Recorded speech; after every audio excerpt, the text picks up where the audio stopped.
तो ये पीपर के हो गए, गूलर के हो गए, बरगद के हो गए, ये सारे पत्ते जो होते हैं दूध वाले पौधों के, उन्हें खिलाने का एक अलग ही अंदाज होता है। ये अधिकतर गर्मियों के सीज़न में खिलाए जाते हैं तो ज़्यादा बेहतर होते हैं, क्योंकि इनमें ये फल जो गूलर जो होता है वो सबसे ठंडा होता है गूलर। इसके बाद पीपर, पकड़िया और बरगद, ये चारों के जो दूध वाले पौधों के पत्ते होते हैं ना, इसमें बहुत ही ज़्यादा विटामिन्स पाए जाते हैं। अगर ये बकरियां प्रतिदिन इसी तरह 10-10 मिनट खाने को पा जाए ना हरे पत्ते, तो अलग ही शाइनिंग होती है। ये सब ग्रेजिंग एरिया में ही मिलेंगे। देख सकते हैं हमारा अंगरक्षक बकरियों का आ रहा है, एक ये अंगरक्षक बैठा है बकरी के साइड में। ये हमारी जो आवारा कुत्ते हैं, जंगली जो बकरियों को क्षतिग्रस्त करते हैं, उनसे बचाते हैं, तो बहुत ज़्यादा मेरी हेल्प करते हैं। देखो एकदम इधर ही से अटैक होता है, जिस साइड को अटैक होता है उसी तरफ को ये गांव है, इस साइड से अटैक होता है, इसी साइड को वो बैठे हैं फेस करके, इधर से जैसे अटैक आएंगे तो कवर कर लेते हैं। तो हरे पत्ते का अलग ही एक बकरियों को खिलाने का मस्त होता है, बखान नहीं किया जा सकता है। आज से पहले जो बकरियां ग्रेजिंग एरिया में ही रखी जाती थी, जब चराई पर रहती थी, जंगल एरिया में रहा करती थी, कुछ सालों से स्टॉल फीड में आ गई हैं। ये 5-6 सालों में स्टॉल फीड का चलन ज़्यादा हो गया है। स्टॉल फीड में labour cost, feed cost, measurement, हर प्रकार का ध्यान देना पड़ता है। एक भी गलती हुई तो आप नुकसान उठा लेते हैं। जंगल की बकरियों में ऐसा कुछ भी नहीं है। वैक्सीन भी नहीं लोग कराते तब भी सक्सेस रहते हैं, लेकिन वैक्सीन कराना चाहिए। हमारे अनुसार वैक्सीन का खर्च ना के बराबर है। एक बकरी का 10 रुपये अगर लाओगे तो खर्च आएगा, आप अपने पास से लगाओगे तो 5 ही रुपये में वैक्सीन, प्रति बकरी की एक वैक्सीन का खर्च आ जाता है।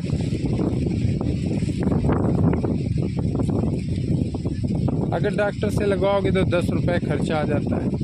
तो इस प्रकार से वैक्सीन कराना चाहिए। हम भी कराते हैं, खुद करने लगे हैं। अब डॉक्टर की ज़रूरत नहीं, हम खुद जानते हैं, वैक्सीन ले आते हैं कोल्ड चेन मेंटेन करते हुए, और उन्हें वैक्सीन लगाते हैं बकरियों को हम। अब इस समय वैक्सीन लगवाने का बहुत सही समय है। आप पहले डीवार्मिंग करा दीजिए, इसके बाद डीवार्मिंग के 10 दिन बाद आप वैक्सीन शेड्यूल अपना सकते हैं। हर 20 दिन में एक वैक्सीन का शेड्यूल होता है।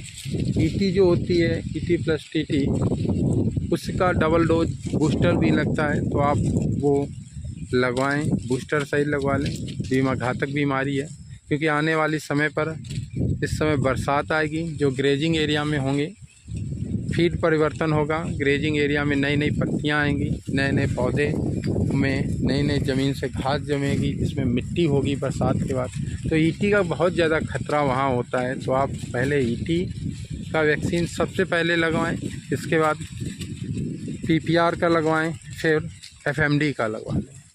ये वैक्सीन लगवाने से बहुत ज़्यादा बकरियों में आप क्षतिग्रस्त से, बड़ी क्षतिग्रस्त से बच जाएंगे, बड़ा नुकसान नहीं होगा।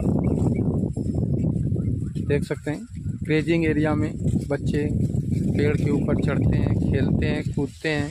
बकरियां भी मटर गश्ती करते हैं, बड़े बड़े भी बकरे मस्त बढ़िया खेलते हैं, कूदते हैं। शारीरिक उनका वृद्धि भी होती है, और उनके जो कार्य नसों का भी विस्तार होता है, जो चलते हैं, थकते हैं, बैठ जाते हैं। और देख सकते हैं ये देसी बम्बूर का है, इसके फल गिरते हैं, वो सब खाने में जुटे हैं। तो ये सब प्रकार की पत्तियां खाते हैं। देख सकते हैं इधर बगल में कई प्रकार की पत्तियां खड़ी हैं, वो खा रहे हैं, घास खा रहे हैं। इधर पीपर के हमने पत्ते गिरा दिए हैं तो वो खा रहे हैं, क्योंकि बकरियों की आदत होती है कि 5 से 10 मिनट से ज़्यादा किसी एक चारे को वो खाते नहीं, ना ग्रहण करते हैं। वो दूसरे चारे को ग्रहण करते हैं।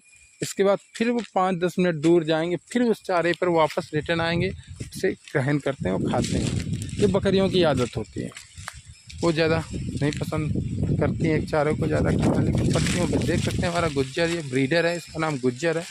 पत्ते नीचे हो चुके हैं तो हम इसे पलट देंगे। अब ये हमसे गुस्सा आएगा कि तुमने पत्ते क्यों हमसे खींच लिए। हम खींच रहे हैं, देखो पलटा दिया है इस डाल को, अब पत्ते ऊपर हो गए हैं। तो अब गुज्जर मेरा, जो मेरा ब्रीडर है, गुज्जर नाम है, काफ़ी हाइट लेंथ है बकरियों से कम 8 इंच ऊंचा है सभी। तो अच्छी ग्रोथ हमारे देख सकते हैं बच्चों में। ये देखिए इसी की सब देन है, सारे छोटे बच्चे सब में शाइनिंग और ग्रोथ देख कर ही बकरा रखा जाता है। अभी ये 6 दांत हुआ है और हमारी बकरियों में ये परिवर्तन उसने दिया है। मैं इससे खुश हूँ पूरी तरह से। देखो रिटर्न बैक आने लगे पत्ता खाने। मैंने कहा दूर चली जाती हैं, अब देखो सब वापस फिर आ रहे हैं पत्ता खाने के लिए। बकरियाँ पत्ता खाएंगे, सब पत्ते एक एक बिन जाएंगे। मैंने कम मात्रा में गिराए हैं कि सारे पत्ते खा जाएं। ज़्यादा मात्रा में बर्बाद कर देते हैं, इसलिए कम मात्रा में ही नहीं खिलाओ तो हो जाती है। देख सकते हैं मुलायम मुलायम ये बकरी, देख सकते हैं मुलायम मुलायम जो डाले हैं उसमें फल लगे हैं, वो भी खाने में लगी हैं। पत्ते के साथ साथ मुलायम डालें भी और जो फल लगे हैं वो सब बकरियां खाती हैं बड़े ही चाव से। बरगद हो गया, पीपर हो गया, गूलर हो गया, इनमें फल लगते ही रहते हैं। हर 2 महीने 1-2 माह में फल आते रहते हैं, फल गिरते हैं। अभी मैंने 3 पतझड़ देख लिया है, मतलब फरवरी, मार्च, अप्रैल, हर माह नए फल आते हैं, वो गिरते हैं, नए डालें आती हैं, नए फल आते हैं। जैसे कोप आती जाती है, फल आते जाते हैं, तो फल नहीं खत्म होते। जैसे गूलर में फल इधर ख़त्म हुए, दूसरे फल आते हो आते ही रहते हैं। तो प्रकृति ने बकरियों के लिए बहुत बड़ा वरदान दिया है कि ये फल ऐसे हैं, बहुत अच्छे हैं। देख सकते हैं, इतने ही नहीं, इस समय फल कहीं फसल ले नहीं जाती है तो प्रकृति ने एक और दिया है, जो पक्षी होते हैं बहुत ज़्यादा मात्रा में खाते हैं इन फलों को। मैंने चमगादड़ को देखा, रात के इन वृक्षों में लटक जाते हैं उल्टे, पीपर के, बरगद में, गूलर के, बहुत ज़्यादा मात्रा में ये खाते हैं। तो कहने का मतलब पक्षी भी सेवन करते हैं, क्योंकि यहाँ पर कोई इस समय लपट चल रही, कोई फसल जीतती नहीं। भगवान ने ऐसी प्रकृति ने सहूलियत ऐसे वृक्षों में दी है कि वो प्रतिमा ऐसे सीजन में जहाँ लपट हो, कोई फसल ना हो, छोटे छोटे पक्षी मारे ना, भूखे ना रहें, इनके लिए कितनी अच्छी फसल है। उन्हीं का हम सेवन बकरियों को करा रहे हैं। तो ये हमें ग्रेजिंग एरिया में ही सुविधा मिलती है। ग्रेजिंग एरिया में रखने से बकरियों को बहुत ज़्यादा फ़ायदा है। लाइए प्रतिदिन, मैं यही करूँगा। लो बजट हो जाता है, इसे खिलाने से बकरियों में शाइनिंग आ जाती है, छोटे छोटे किड्स बैठ रहे हैं। समय हो गया 2 घंटे ने लाए हुए ग्रेजिंग एरिया में। तो वीडियो देखने के लिए धन्यवाद। सब्सक्राइब करें और लाइक करें।